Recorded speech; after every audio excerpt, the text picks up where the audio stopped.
Well, hello, everybody. We're really excited, as Bee just said, to be here today and with y'all to talk about what we've been working on for the past 9 months. So we're part of a fellowship team that we're calling the Minnesota Land and Manoomin Protection Project through Public Lab.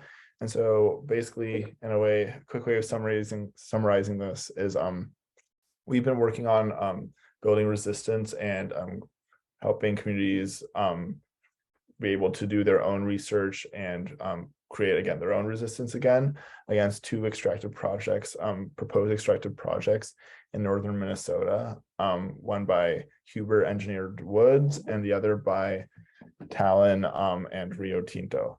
So before we get into that, I think it's important for us to introduce ourselves. So as I said, my name is Noah. I use he, him pronouns. I'm the documentation fellow for this project. I live in St. Paul, Minnesota. I go to McAllister College, and I'm originally from Texas. So I kind of found my way into this because I was involved in the Resist Line 3 movement. And I heard about this fellowship from another person who was involved with that as well. And I thought this was a really, I was really moved by that movement as a whole, and thought this would be also another cool and meaningful way to continue to resist against harmful proposed environmental projects. So yeah, and we can continue going on. Yeah, so my name is Bee Kakac. I am usually located over in eastern Minnesota. Currently I'm living on the Fond du Lac Reservation near Cloquet and Duluth, Minnesota. Right now I'm in Western Minnesota by Fargo. I'm the community fellow and project advisor, and I got involved in this from I was on the front lines of the Stop Line 3 movement. And a friend sent this to me and I applied. Yeah, I will talk about the two projects that are threatening basically the same areas that the Line 3 tar sands pipeline also threatens. Yeah, I'll pass it to Giiwedin. Bonjour, Giiwedin Indigenous. Hi, my name is Giiwedin, which means North Wind in Ojibwe, and I'm the Community Engagement Fellow. I go to the University of Minnesota Morris. I study biology, and I'm also from the Leech Lake Reservation, which is in northern Minnesota. And that picture right there is the Shingabee River, which is a river that feeds into Leech Lake, and I'll be talking about that in a little bit. I'll pass it on to Julia. Hi, I'm Julia Guerrein. I'm an Environmental Policy Fellow. I have a background in environmental law and policies. That's how I got involved with this project. And I heard about the fellowship from one of my law professors. So thanks to her for sending it to me. Great. So as part of this, as we're introducing ourselves, I think it's also important to introduce Public Lab and what Public Lab is for us to understand this whole process. So here are a few slides about that. So Public Lab is a nonprofit organization that works with communities who want to conduct their own research on proposed environmental projects or anything that's going on within the community. So they do this through their website, which allows people to participate and share data and tools to advocate for environmental management, regulation, and self-enforcement. So often when we talk about science and like this type of like how research is done, it's done through citizen science. So this is like one entity, which can be like organization, often is like a federal bureau or something of that sort, conducts the research and then distributes the information to others. This also importantly is also done with corporate involvement. So there's a lot of influence that comes into this research. It's not, as all science is, it's not like so simple that it's just exactly what is reported, because you can manipulate data to look a certain way or measure certain things and not measure other things. So this is where the idea of public labs community science comes in, which is on the graph on the right. Whereas there are different people who have different specialties, different abilities, are able to come in and supply their own advice and their own insight. And so it becomes like a more of a web of like cooperation with those who are affected and are part of a community, rather than outsider organizations or people coming in to become involved. So on the left, you can see pictures of different zines, like magazines, that it's an example of community science, like teaching people about fracking, teaching about grassroots organizing, about water safety, water monitoring. So these are just some examples. Also, to be clear, those aren't from our project, but they are open, available resources that were provided in through the website and through Public Lab as an entity. So this is just a display of how community science can operate, and it can operate in a variety of forms of, again, of data collection and of other qualitative and quantitative research. So yes, so that's kind of a summary of the ideas behind Public Lab. And so going up next to introduce the public to this project is our project page. So this is basically a page on the Public Lab website where we've been posting updates, posting information about these two proposed extractive projects in northern Minnesota. And so this is like basically our public facing platform that allows people to contribute who aren't even on our team, allows other people to view it and learn about what's going on. So this is just kind of the top portion of the page. But yeah, so now I want to hand it over to Giiwedin. Oh, is it okay if I just explain what that picture is just really quick? Yes, go ahead. Thanks. I just think it's relevant because it's a good example of community science and community data gathering. So the picture that we're looking at is all of those brown pools are from a aquifer breach that Enbridge caused in northern Minnesota near the town of Clearwater. This went unreported basically until we found it. It was very strange.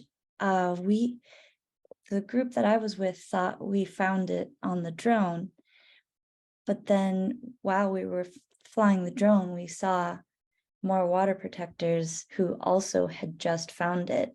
And so this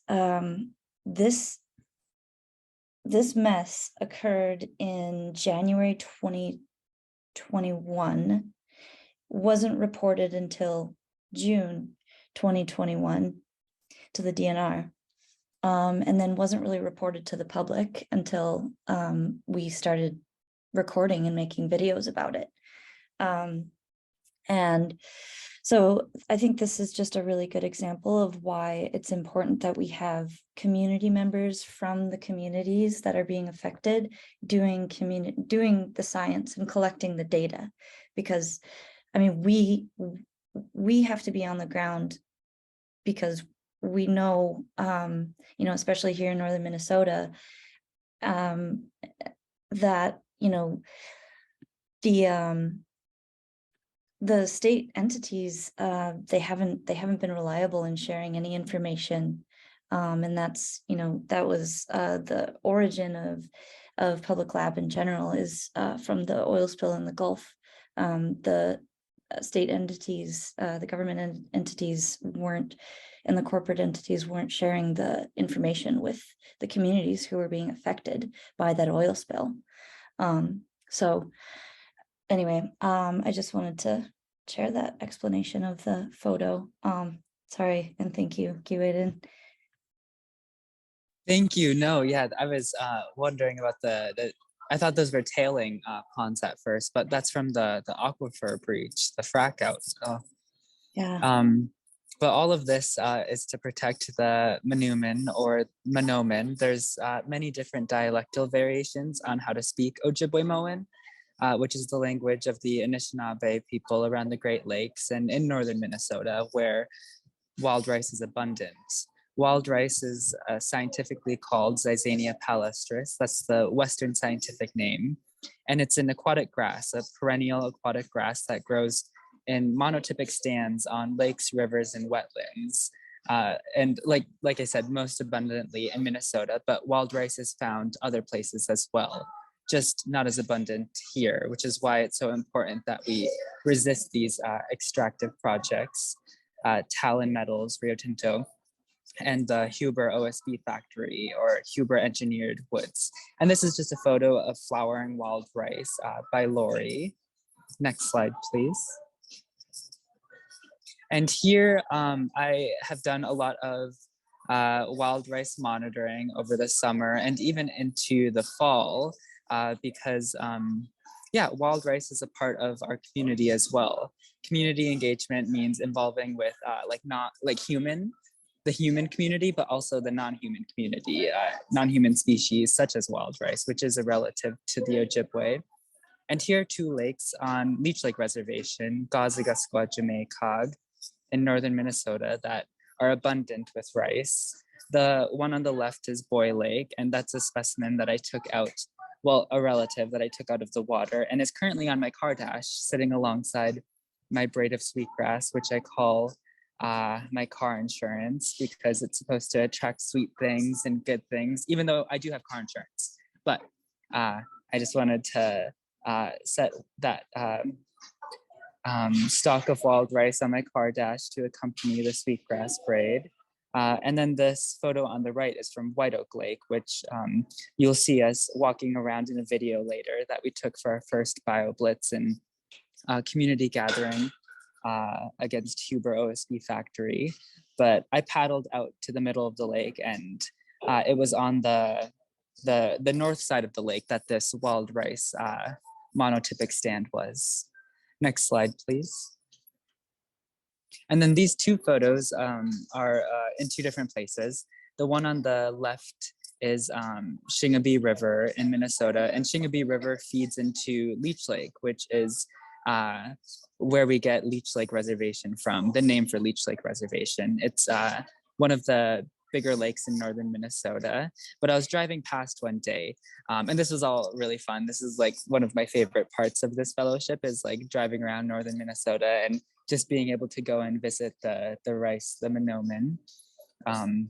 But on the right, that's Moss Lake inside the Chippewa National Forest, which the Chippewa National Forest overlays Leech Lake Reservation. It engulfs about 85%. And so we technically sort of share those lands, although the Chippewa National Forest has more say in what happens with the resources or the relatives that we have here, such as the timber and even rice before some legal things, different environmental policies that happened that one of our fellowship members will be talking about the environmental policy type of stuff later. I don't exactly have the language for it, but the rice on Moss Lake, it's in different growing stages because it grows at different rates, even within the same stand. And so you see some of the rice in its floating leaf stage. So the leaves are floating on the water, photosynthesizing and providing the necessary energy to grow. Next slide, please. And here are two photos that I took in two different locations again, monitoring wild rice. The one on the left is at Pokegama Dam in Cohasset, Minnesota, which is near where Huber OSB factory would be, but also where the coal plant is. Boswell, which is a coal plant we have here in northern Minnesota. That's a very big polluter. But there I've got a quadrat, which is used in ecology to tally up like the amount of a specific species that are within the quadrat. and that was taken September 3rd, 2022. And then the one on the right is at Kettle Lake. And this was taken in September during the rice camp that we did with a bunch of different folks, teaching myself as well, with Jim, who you'll also see in a video that Bee created later. But I wanted to take a picture of some of the rice that was out here because it was infected with brown spot fungal disease, which is caused by a fungus, Cochleobis myobinus, which is worldwide. It affects switchgrass as well as wild rice. And it's a big concern to wild rice cultivators who sell cultivated wild rice, which is completely different from what we have here, which is naturally growing wild rice. But it's a problem regardless because it reduces crop yield or whatever terms we use to talk about food. Next slide, please. And then here we have Manoomin harvesting wild rice. This was my most favorite time of the year because it was around my birthday, but it's also when we go to the lakes and rivers to harvest wild rice. The one on the left, the photograph, that's at Kettle Lake. And I'm there with my friend Lou in the canoe amongst the wild rice with my wild rice knockers. Those are made from my great grandpa. But typically it would be done with a big wild ricing pole, except we didn't have that finished yet. We are still in the process of waiting for the coils to dry for the diamond willow crutches that we use to push through the stands. And so a paddle was sufficient. And yeah, it was really nice. The sun was out, there was lots of clouds, and we are harvesting wild rice, which you can see on the right side. And this was all at Kettle Lake in the 1854 treaty territory. But you can see the variation in color in the rice that we harvested, that biodiversity, all that genetic diversity that's in there. That's what real natural wild rice should look like. You'll notice a difference. I should have put slides in here now thinking of it, but of cultivated wild rice, which is typically uniformly black, versus natural wild rice, which is what we're seeing right there. And with that, I'll pass it on to Bee. Oh wait, no, sorry, next slide. Okay, I forgot that I had this slide in here, even though we rehearsed this before. But I wanted to go back after the ricing season to document the rice when it has passed on, when it's a nest, when the season is over. And so this is Boy Lake, which is the lake that I aspire to reclaim land on in the future, being Ojibwe. This is within Leech Lake Reservation, but it's a whole other topic to talk about the reservations being checkerboarded. We're focusing on extractive industries right now. But here you can see all of the beautiful rice out there, the golden colors, and yeah, it's beautiful, both at Boy Lake in northern Minnesota. And with that, I'll pass it on to Bee. Thanks. Yeah, so this project is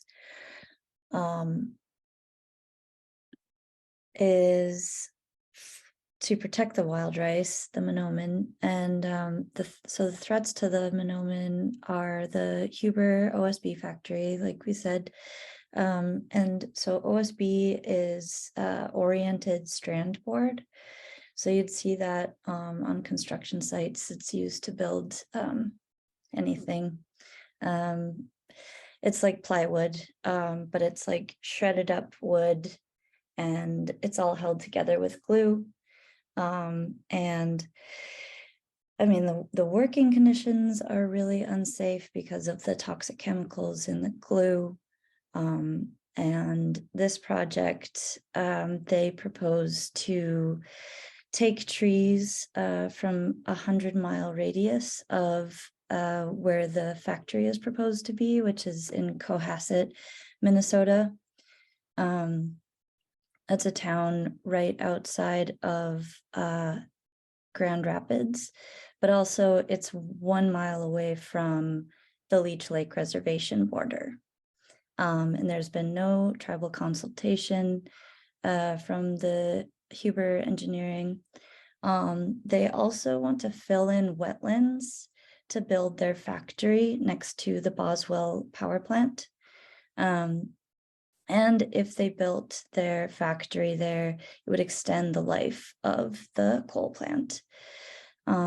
So that would, the coal plant is already one of the highest emitters in Minnesota, and Huber OSB factory would be another really high emitter of greenhouse gases. And so the other, the Huber OSB factory would be right next to one of the rice lakes that Giiwedin showed, White Oak Lake, which you'll see in a video coming up.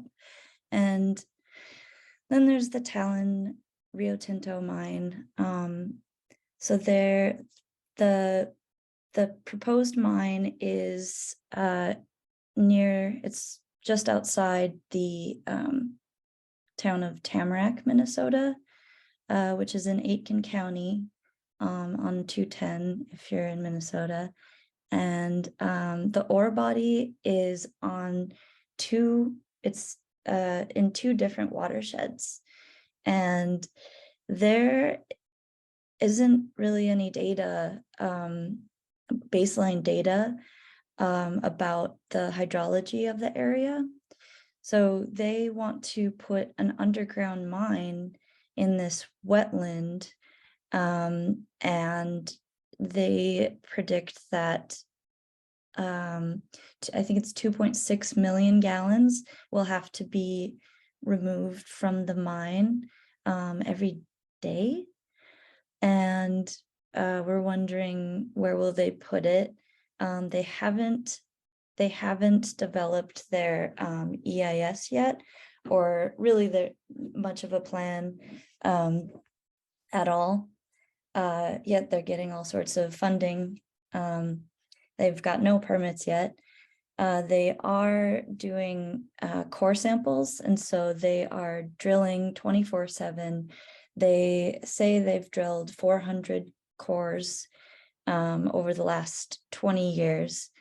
On one of the tours we took at the Talon mine, they said that, I asked one of the drill operators how much fuel they use, and they said that every 12 hours they use more than 100 gallons of diesel fuel for each drill, and they've got 6 drills going 24/7. So some of the threats to the wild rice would be the sulfide dust blowing out of the mine and from the waste rock. And so the waste rock is the rock that they pull out that has the nickel attached to it, because the nickel is spread out throughout the other rock. And when this rock that's underground is exposed to oxygen, there's a chemical reaction, and it makes it really toxic to wild rice. And this mine, like I said, has no permits yet, except for their exploration permits. And yeah, we'll talk more about it soon. You can go to the next slide. So this is a map that shows in red the Ojibwe reservations here in Minnesota.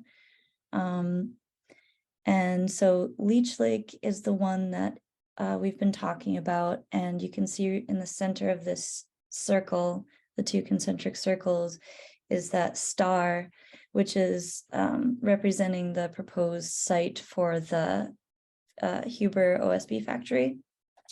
And you can see how close that is to the reservation. And then the circles represent the 100-mile radius that they want to cut trees from. And you can see that they intersect all of the reservations, and there's been no tribal consultation between Huber Engineered Woods and any of the reservations. And then you can see that little arrow down and to the right is pointing to the proposed site for the Talon mine. And both of those are very near so many important rice lakes. And yeah, they could devastate the wild rice in this area. You can go to the next slide. Oh yeah, and I'll pass it on to Noah. Thanks. So as part of this, as part of the fellowship, I thought it'd be important and also interesting to do a little bit of research of the timeline of these projects and to present them in like in a presentable, clear way for people to consume. So I've posted these online as well, but I think it's really important for this presentation as well to understand how these projects have come about. So I'll start with the Talon Rio Tinto mine timeline. So in early 2020, Talon and Kennecott Exploration, which is a subsidiary of Rio Tinto, decided to do an 8-hole drill program at the Tamarack site. And with that, they found high-grade mixed and massive sulfide mineralization. So what that means is they found high grade, which means valuable and highly usable nickel and copper as well, but the main focus is on the nickel. So that is pretty valuable. And a good big part of this project, or not our project, but of the mine itself, is that they would be the largest nickel mine in the United States if this opens. Because currently there is really no major grade facility for nickel mining in the United States. So this is a pretty big project that's getting noticed, not just in Minnesota, not just even in the United States, but internationally. This is a very high grade, high notice project. So after this, Talon owns, or at this time, Talon owns about 18% of the stake in the mine, with Rio Tinto owning the wide majority of 82.44%. In May 2020, Talon Metals raises $4 million in advance of the creation of this mine to continue the drilling program and to, raise their funds. Then in July 2020, the Tesla CEO, Elon Musk, stated that he is willing to fund nickel projects that are efficiently mined and environmentally friendly, which is just another part, even though he doesn't have any direct association. Well, he's not part of Talon or Rio Tinto. This kind of is another part of the greenwashing attempts that have been made in this project to present this mine as a environmentally friendly project, which there's little evidence that it will be. There's no evidence really that this will be an environmentally friendly project.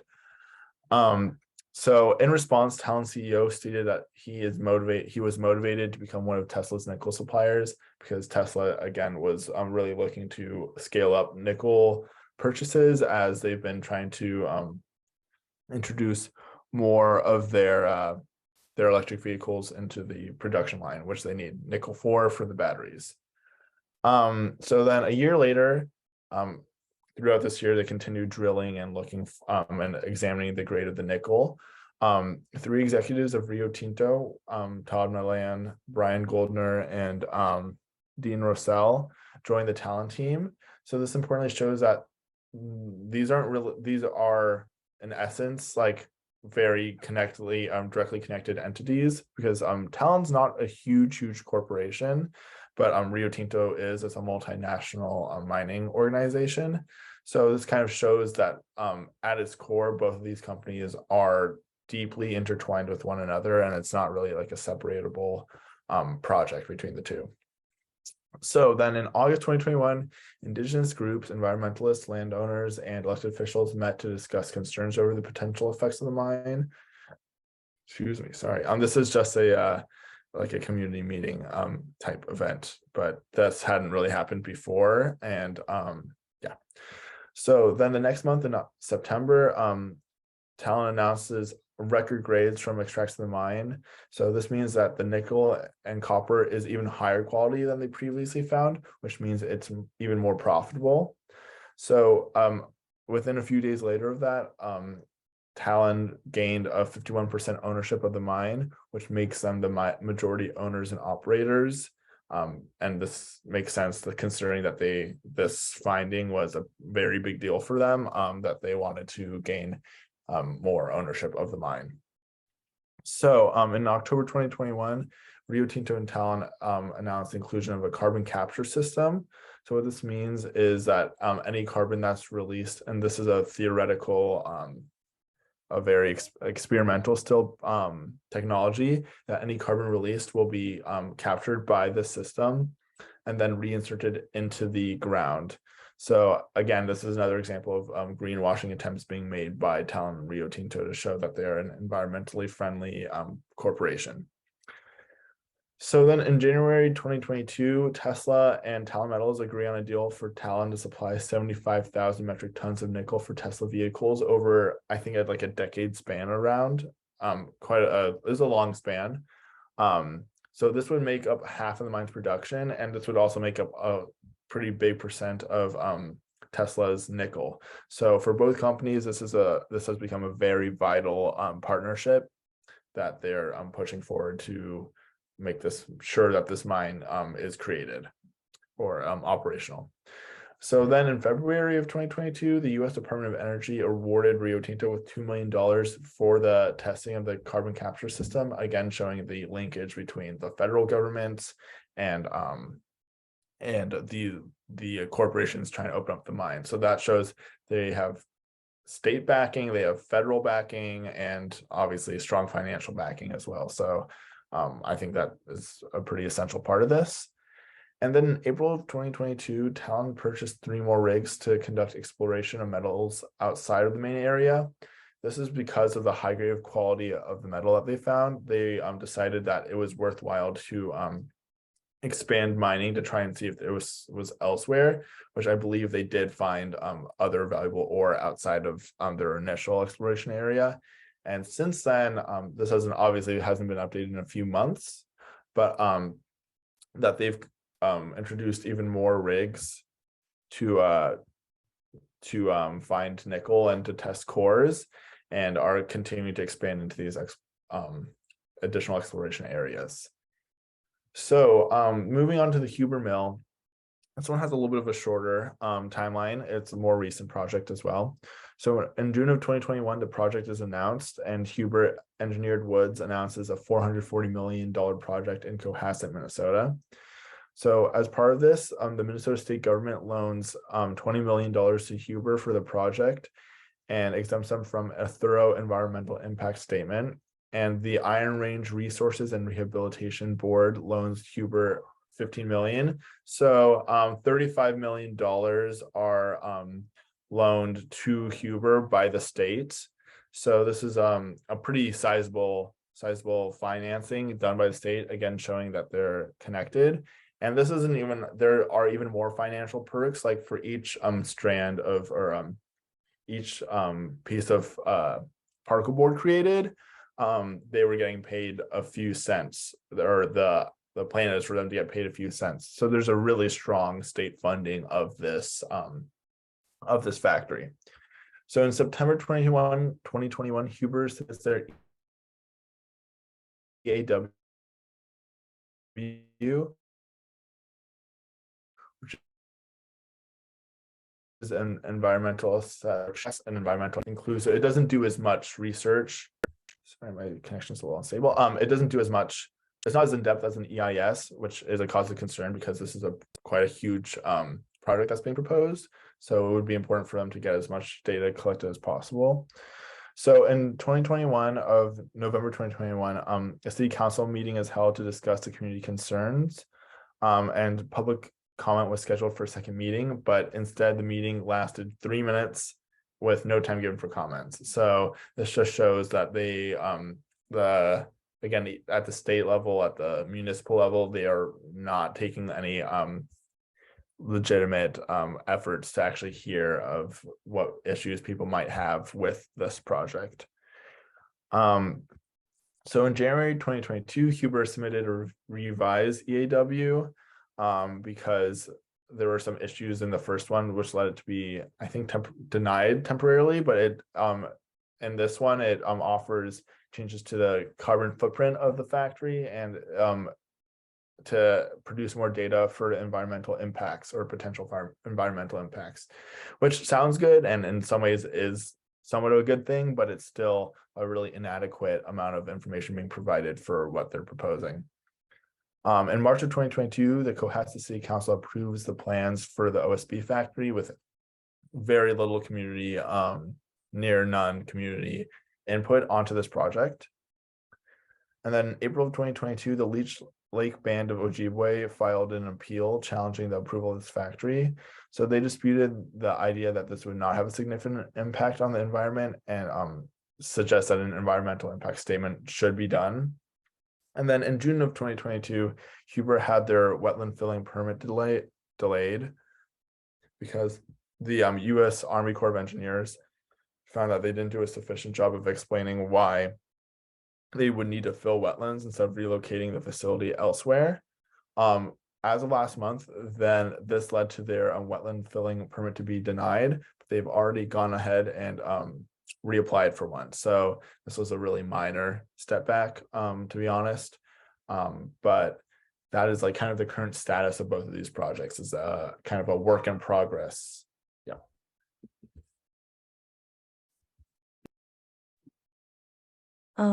So these are two videos we'll watch. The first one is the BioBlitz we had back in September.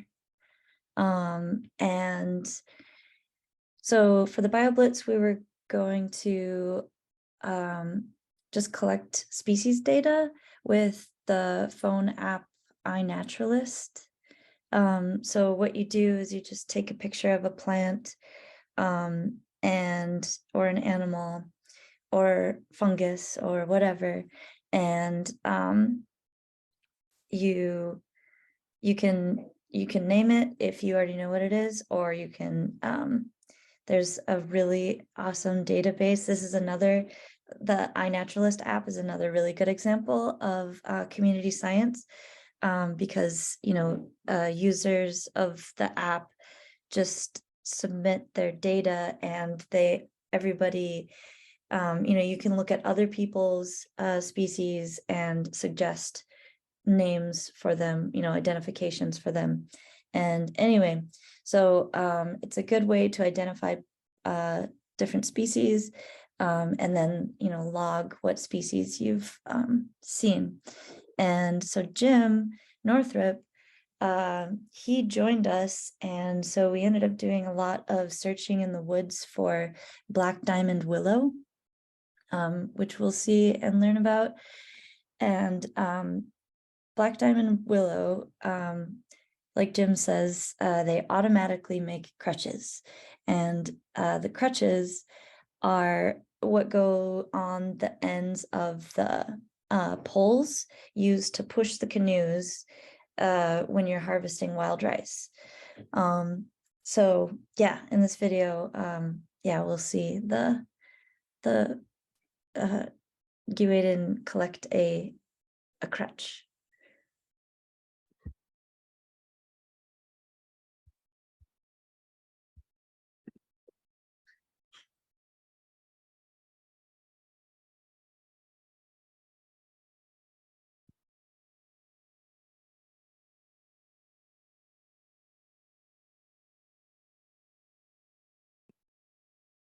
So I seen you guys were doing something. I was like, I was doing something. I said, throw everything in, let's go. Let's do it together. Yeah, let's go. Let's go do what they do, and then hang out with cool people, like-minded people. Yeah, let's go make you a pole. So maybe we could use that. So we're not gonna go shopping over here. We can go shopping over here. Shopping. Yeah. So like while we're looking here, we might see a birch tree off to the side somewhere up on the hill, or when we're walking around looking, and it might have some chocolate, so we're like, ooh, and then just remember where it's at. That's what my grandma and grandpa would do. They'd be shopping for all kinds of other things. So it's not just one thing. And then this is the perfect time. Fall time is like the harvest time for everything. That's we don't want to be super I think we may have found another one. Anybody want to go look? That's going to be a telltale. And look at, they automatically make crutches. This one's a little crooked. We want it to be right about here. The poles are straight, so we want it to come straight out like this. You know, so when you look at it, so it's not kind of crooked like this. Because then we put it to the pole, then it's going to be crooked. We're going to look really crazy on the lake. Like that Y? Or is that a janky Y? Straight. Yeah. 2 hands.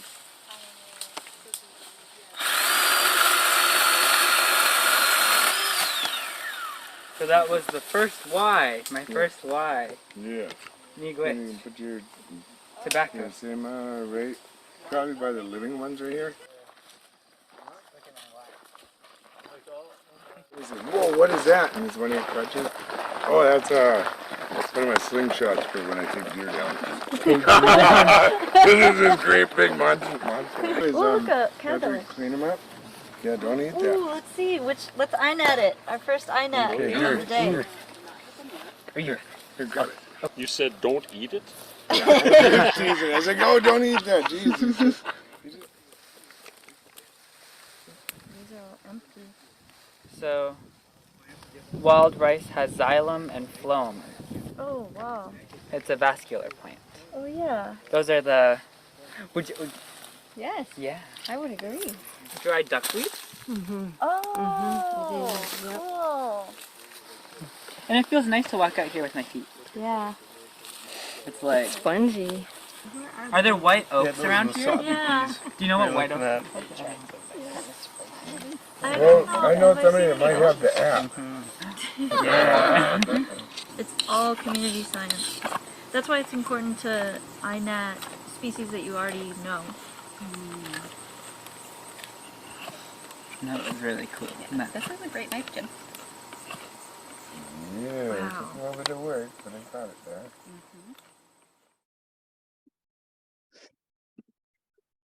Yeah, so I really like that video because I think it shows a sort of different type of data collection.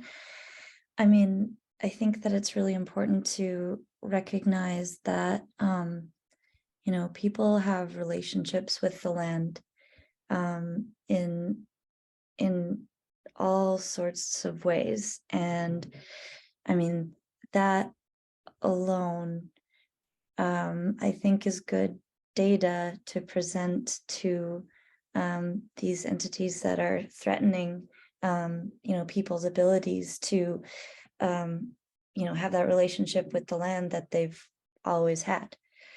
And so that place, that was White Oak Lake, and in the scene with the Leech Lake Reservation sign and the No Huber Mill sign, if I should have added this, but if we could have looked above those signs, you would have been able to see the Boswell coal plant across the lake, and then next to that is the proposed site of the Huber factory.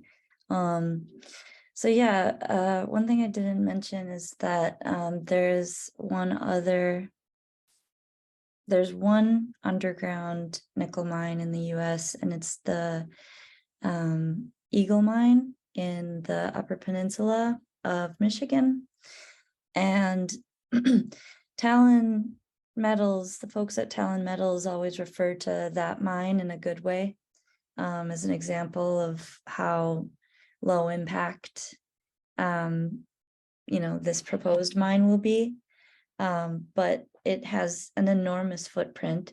Talon says that their footprint will be smaller, but the amount of water they will have to process is I mean, they only estimate it's more than double. And at the Eagle Mine, they have a whole facility to clean the water. They've got reverse osmosis tanks to clean the water. If you go there, and you can take tours at either of those mines, they're not low impact. They're really trying to greenwash this, and to tell us that it's good for the environment and it will save us from climate change. But really all this mine would do is boost the auto industry in the US, and it's just another resource to extract and profit from, at the expense of the people and the wild rice and all of the habitat that exists there. I think now Julia's going to talk about the legal stuff. Hi, everyone. So I'm going to talk to you a little bit about the lawn policy issues that I covered. So this photo was taken by the photographer Lori Shaw, who I happened upon her work while I was searching for images to use in our project. And I told her about our project and thanked her very much for letting us use her photos for free.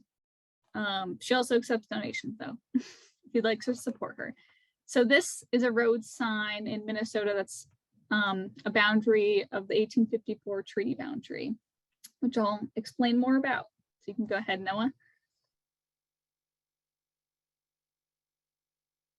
So throughout this project, my main goal was to take the knowledge and expertise that I have from my formal education and use it. Sorry, my cat being loud, but use it to break down these like complicated and often nuanced topics into like more easily accessible topics, because I feel like a lot of times lawn policy is kind of intentionally complicated to keep as like a gatekeeping tool. So these are the topics that I covered in my posts, so I'll just quickly run through them. So the Huber EIS exemption, which Noah briefly mentioned earlier. So the Huber mill received a legislative exemption from the Minnesota state legislature, along with funding, which is buried in another bill. It's just like one small subsection that you really have to search for. Basically, instead of having to do a more in-depth, complicated EIS, environmental impact statement, under the Minnesota law, the legislature exempted the project and said, you only have to do minimal environmental review and we're going to let you go, which is not, one, fair to everyone, because we should all have projects that are intensive should all undergo extensive review. And it's also very sketchy and like not okay. So that's one of the posts. So all these posts are linked in our project page. So I'm just giving you a quick overview. But you can read them more in depth on our linked in the project page. So then another post I did was the Bald Eagle McGeezy nest removal permit. So Huber Mill submitted all these permits. One of the permits they submitted is a bald eagle nest removal permit. So there are two bald eagle permits, or two bald eagle nests on the land. And bald eagles are no longer listed under the Endangered Species Act, but they are still protected under two other federal laws, one of which is the Bald and Golden Eagle Protection Act, and the other is the Migratory Bird Treaty Act, which is an international agreement with a bunch of other countries that basically protects migratory species. So in order to take these nests, which is obviously very harmful because this is where they raise their young and how we have generations of species, they need a permit. And there's a bunch of criteria with the permits, which I outline in the post. But basically, I think that the nest removal permits should not be granted. And last I checked, they still hadn't given, the permits had not been granted yet, but I hope that they will not be granted. But Migizi is the Ojibwe word for bald eagles, and they're a highly revered and respected creature to the Anishinaabe people because they are part of their like creation story, and it's very spiritual. So there's also, beyond like the ecological part of the story, which is like is the basis for these laws, there's also very important cultural and spiritual aspects to this. So another post is I posted about the treaty rights. So there are 4 major treaties that were negotiated between the Cherokee, which is like a Western name for the Anishinaabe people, between them and the US government. These were negotiated in the 1800s. And the bargaining power, the US government was much more powerful than the tribes. So that's the first thing to know, is that this started very unfairly and that it was never fair. Oh, thank you. Sorry, Chippewa. Misspoke. Very unfair to the tribes from the get-go. So there were the 4. And so the tribes had everything. They had all of these rights. And like the thing that we think of now with like land rights is a very like Western concept that the settlers brought with them when they colonized the land. But the US government said, okay, well, give us the title, which is the legal right technically, to the land, but we'll let you keep everything else. So the tribes were said, okay. So the US government unfairly gave themselves a bunch of power, but the tribes retained the I always pronounce this wrong, the usufructuary rights, which includes like hunting, gathering, and then the right to the wild rice and fishing. Basically all the other things you enjoy with the land besides the legal title.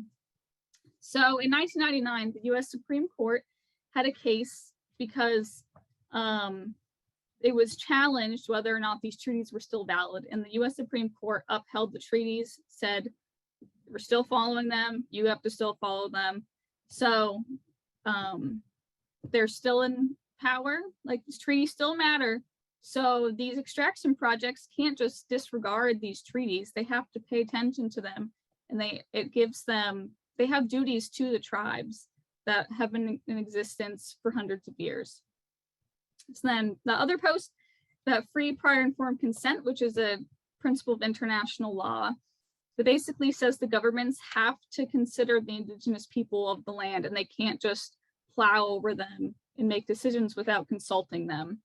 That these decisions have to be free, so they can't be coercive, and the tribes have to be given an opportunity to comment and discuss in these meetings when decisions are being made before any actual action is taken. So basically, international law principle isn't binding. It's not, you can't really enforce it, but governments are expected to adopt it into their national laws in order to enforce it. The US government hasn't adopted this principle into national law, which it should, but Minnesota, the governor adopted an executive order that put this principle into effect in Minnesota. So Minnesota government, the state government, has a responsibility, a legal duty, to consult with the tribes. The problem is that when another governor comes in, they could immediately get rid of this executive order. So we want this principle to be put into legislation because it's way harder to repeal statewide. And then we also would like this to become legislation nationally, so that we're implementing international law principles into national law. All right, you can go to the next slide. The other thing that I focused on, that we worked on together, were public comments. So there was one public comment period that we actually submitted a comment in, and it was on Minnesota's regional Haze State Implementation Plan, which sounds pretty fancy, but basically it's about air quality. So the state has to keep certain areas up to certain standards of air quality. In Minnesota, there are 2 areas of public lands where they have to attain really high quality of air. So we commented on this plan. I read the plan about how they are planning to keep up the air quality, basically argued that in addition to, because in the plan they were talking about how they're decreasing pollution from existing sources, but we argued in our comment that in addition to decreasing current pollution and retrofitting facilities, that also, why are we permitting new facilities that are just going to continue emitting?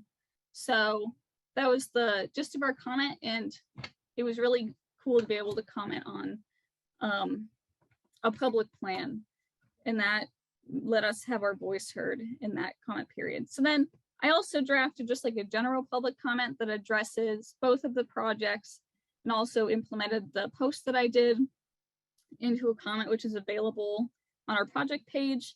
So if you would like to comment on anything related to these two projects, you can go ahead and pull language that I drafted, edit it to however you like, mix and match, add your own. And then when the Talon EAW, I believe, is expected to open for public comment with sometime within the next few months, although they don't really give you a notice before they open it, in my experience. But we're planning to comment on that. So if you'd like to also submit a comment, then you're welcome to, and we'll send out a newsletter. But next slide, please, Noah. So this is just general how to public comment, just so you know. So public commenting is for government projects, and the environmental laws like the National Environmental Policy Act, NEPA, and then the state versions of those laws require the government to get comments from the general public. So anyone can comment, like I'm located in Vermont, but I can still comment on a project in Minnesota. So to comment, all you have to do is find an open comment period. Generally, the agencies post them on their websites. There's usually like special websites they have where they have all the open comment periods. They also sometimes have comment periods for permits, like wastewater permits for farms, large farms, or other permits for big facilities. You write your comment, and then you submit your comment by the deadline. Generally, the comment periods are about 30 days, can sometimes be longer. It depends on the state law or the federal law in which organization is doing it. So submitting your own comment is better than writing a form comment, because as we've seen in different situations, is that the entity will receive all these comments, and then they will say, okay, 10 people signed on to this one form letter, we're just going to count it as one. So instead of 10 people having their voice heard, they're only counting it as one. So then they'll be like, okay, only 2 people did this, but we have the interest of the business, so we're gonna side with them, even though maybe 30, 200 people signed on to each of those comments. So we really like if you take like form language and adapt it to yourself, and then submit it under your own name, so that they can't just discredit all these different people that have interests. And it's also good to write about your own knowledge or expertise if you have any, whether that's because you live there, or because you studied a certain topic, or because you've become like you learned on your own about something. And you always want to make sure you're polite and you stay on topic. I've watched different videos with people that are in agencies, and they don't like it. You're really rude, and you want to just be professional because you want them to take you seriously. They're probably not going to listen very well if you just say, this is terrible, climate change matters. They want to know more specifically about the specific project, what matters about that specific project. And especially if you can point to like page numbers or specific data they have that you like question, or other things they should consider, that's best. All right, next slide, please. Okay, so then this is what I was talking about with the Talon. So this QR code, if you want to sign up for our little list, we will send out an email when the public comment period opens. We will also put it on our social media pages. And then I have the general draft, but it's not specific to the Talon document because they haven't released it yet. So we will do that. That will be the last action of our formal fellowship. All right, the next slide. So that's our full presentation. So now we will open for questions. If anyone has any, either in the chat or I don't know if you can unmute yourselves, but you're free to do that too.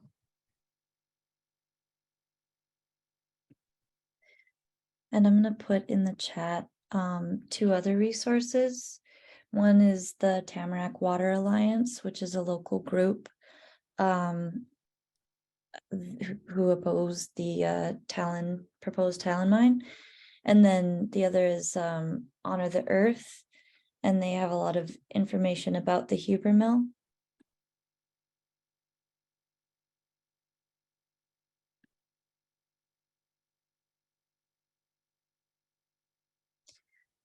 And I should also say that the videos were made, the first one was filmed by River Ackerman, and then I edited it. And then the second one I filmed and edited. And the song was by Joe Rainey Sr., who was super cool. I got to see him in Duluth.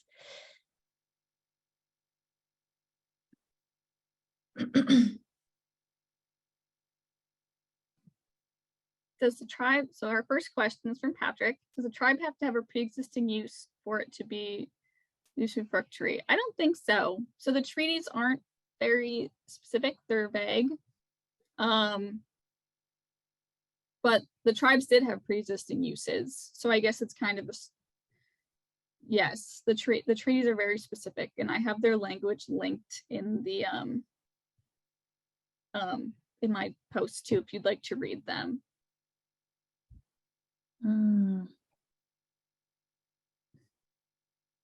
Okay, our next question. Do you know either if the projects intersect with the endangered rusty patched bumblebee habitat? Just wondering if that's a potential avenue to throw a wrench in the process. I am not sure, but that is a really good idea. I think so. I think that's a really good point. I remember that came up during the Line 3 fight. And a long time ago, I went to the National Wildlife Conference. It was in Duluth, and there was a presentation on bees. And I know that in eastern Minnesota, that was where the majority of the rusty patched bumblebee is. Yeah, that's a really good question. I'm going to look it up. Yeah, for those of you who aren't very familiar, bee biology. Those of you who aren't very familiar with the Endangered Species Act, basically, in simple terms, if like there's an endangered species, it can be a total full stop on a project. But it becomes, the complicated part is proving to the government that it is an endangered species habitat and that there's like, that the population exists there. Yeah, I don't know if the other Julia has anything to add. But any other questions? Yeah, a good example of that is the Annie's hummingbird was nesting. It's an endangered hummingbird, and it was nesting on a pipeline route, and they stopped construction. Unfortunately, it was only until the birds fledged. We'll keep taking questions. I just wanted to show this to talk about to show who we wanted to thank as part of this process. Just also I would stop sharing the screen as well. But we got a lot of support from Public Lab and from people outside of Public Lab as well through this project. So this is just a little slide where we thank all these folks for spending time talking and working with us. But I'm just going to stop sharing, and I see there's a question in the chat that we're going to go right back to. So I just want to do that right before I stop sharing the slides. I don't think, could you elaborate on would watersheds be of help there with providing local ecosystems? I'm not sure I understand. Hi, that's me. My name is Mary Salajong. I'm really happy to be here. Thank you all for sharing. I'm curious about if working with watersheds would be of help in terms of proving to or making a stance to prove the endangered species in the area. Just knowing what some watersheds do with uh, observing water and the um, macroinvertebrates or other animals in the area. So just in addition to the bee question, the rusty bee, and other works too, knowing the importance and significance of watersheds in general. They have independent independent government structures aside from state and county usually.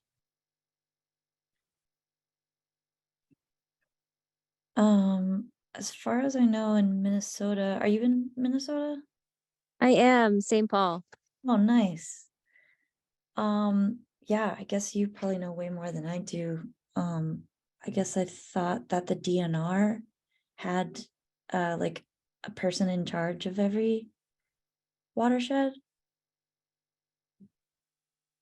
That's not necessarily the case of all watersheds. But it is a bit different because it varies in every region. So not all watersheds are the same governmental structure or have the same authority in every area. I hope that's I know that the Tamarack Water Alliance does a lot of work with watersheds and hydrology. They have a hydrologist working with them who does a great job, and Tamarack Water Alliance has weekly meetings that anyone is invited to. So yeah, I can share that link again. I just don't know so much about hydrology or watersheds. I got a degree in ecology and evolutionary biology, but we didn't really do much with water for some reason. But here's that link. I think the two biggest watersheds that we have here in northern Minnesota are the Mississippi watershed and then the St. Louis River watershed. We just covered that in one of my biology classes, but yeah, I wanted to share that bit. Yeah, I really liked what there's a woman named Carrie. She spoke at the Shell River about the Shell River watershed there, and she talked about Minnesota being the top of the world because we've got the Red River also. So the Mississippi sends some of the water down south, and the St. Louis watershed sends water to the East Coast, and then the Red River sends water north to the Hudson Bay.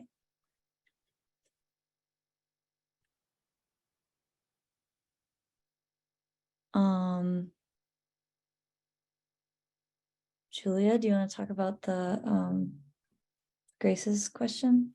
Yeah, so I'll read it. The point about the spiritual significance of these areas is very interesting. Is this incorporated into any areas of law? So I was quickly looking on my phone while we were discussing the watersheds to try to figure it out. And I'm not sure, but I know that tribal members have special rights to collect, like, for example, can collect eagle feathers when, like, I'm not a member of a tribe. So if I went to collect an eagle feather, not allowed. Yeah, but I'm not sure. So I'd have to follow up. I don't know if anyone else knows.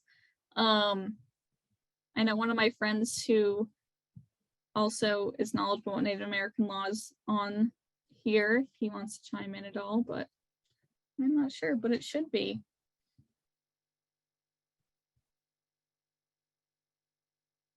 I would think in addition to like maybe treaty rights, the American Indian Religious Freedom Act of 1978 would maybe hold some weight in that, but I am unsure. I think a lot of the spiritual significance and stuff is held in the treaty rights and stuff, because I think that also, in addition to hunt, fish, and gather, I'm not sure which treaty it is. Maybe it's the 1837 one, but it talks about having the right to also use the land for ceremonial purposes, like having a lodge or something, which is what Winona and Tanya did on the banks of the Mississippi River with their lodge.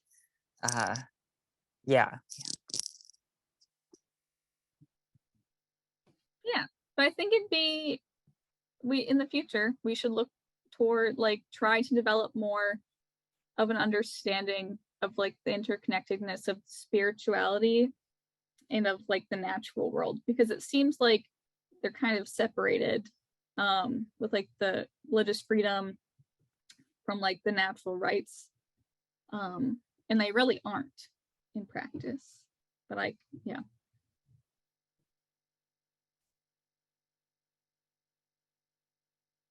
Any other questions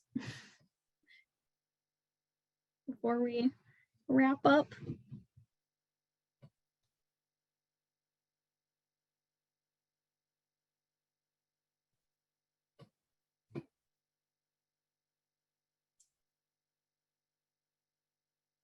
We are not in contact with them, I don't think, right, B? Yeah.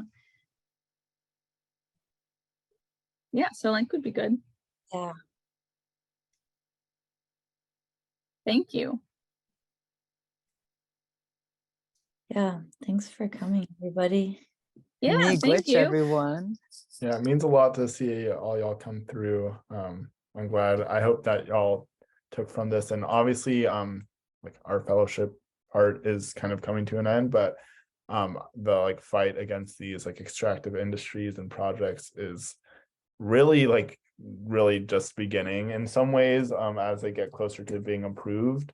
So yeah, I think there's still going to be a lot of movement and interest in these projects, and yeah, so the public lab page will continue to function. It'll be publicly accessible, so any of y'all are interested, or this like caught your interest, or you know other people interested in all that stuff, that's like this will keep going on. I'll link the public lab page in the bio or the chat as well. Just give me 1 minute, but yeah. Sorry, I should have that pulled up before I said that, but